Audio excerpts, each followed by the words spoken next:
Alhamdulillah Rabbil Alamin. Wassalatu wassalamu ala Rasulillah wa ala alihi wa sahbihi ajma'in. Nous voici maintenant au cinquième pilier de l'islam, le Hajj. Alors de même, le Hajj n'est pas un simple voyage sans signification initiatique.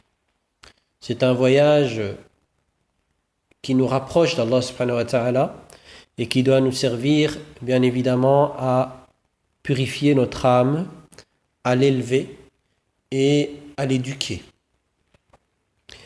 Allah subhanahu wa ta'ala dit d'ailleurs dans le Saint-Coran: le pèlerinage a lieu en des mois déterminés. Le pèlerin devra s'abstenir de tout acte charnel, de libertinage et de dispute durant le pèlerinage. Dieu connaît le bien que vous faites.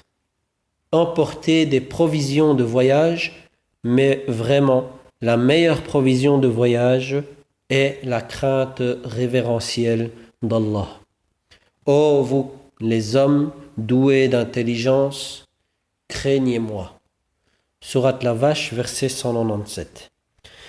Et donc ici, nous voyons que l'objectif, le but de ce pèlerinage, c'est d'acquérir fondamentalement la crainte révérentielle d'Allah subhanahu wa ta'ala, d'apprendre à le craindre, d'apprendre la patience et à travers ce rite, et donc d'éviter toutes les disputes, le libertinage, toutes ces choses qui vont nous éloigner de cet objectif et de ce but qui est la crainte d'Allah subhanahu wa ta'ala.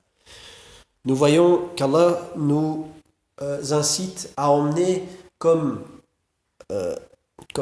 bagage sa crainte, sa taqwa, ce qui est loin d'être le cas malheureusement dans la pratique, puisque ce que nous pouvons voir bien souvent, ce sont les disputes en fin de pèlerinage ou durant le pèlerinage, mais également lors de différents déplacements de voyage et à la fin du pèlerinage, puisque nous sommes partis avec une valise et nous revenons avec 3-4 valises supplémentaires du fait d'une activité commerciale intensive là-bas sur place. Et donc le but n'est pas de se rendre à la Mecque ou à Médine pour faire du commerce. Le but est d'aller pour purifier son âme et lors du retour, malheureusement, nous voyons très souvent et trop souvent des disputes liées à cela, liées aux bagages qui sont soit trop lourds, soit on n'a pas de place pour pouvoir se déplacer, et alors ce qui crée des tensions et des disputes entre les pèlerins.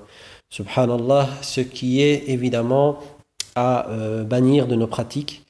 Nous devons vraiment aller vers cette crainte d'Allah subhanahu wa ta'ala, vers cet objectif qu'est le Hajj. Le Hajj n'est pas un voyage comme on le fait pour aller au Maroc ou se déplacer pour aller en vacances. Nous allons vers Allah subhanahu wa ta'ala, nous allons vers la Kaaba, et donc nous allons vers une évolution de notre âme et de notre personne.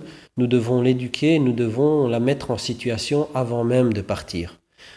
Avant même de faire nos déplacements, eh bien, se mettre en situation, revoir nos intentions et travailler sur cela avant de partir, pendant et après, notamment lors de notre retour, et donc vivre par la suite sur cette crainte révérentielle d'Allah subhanahu wa ta'ala.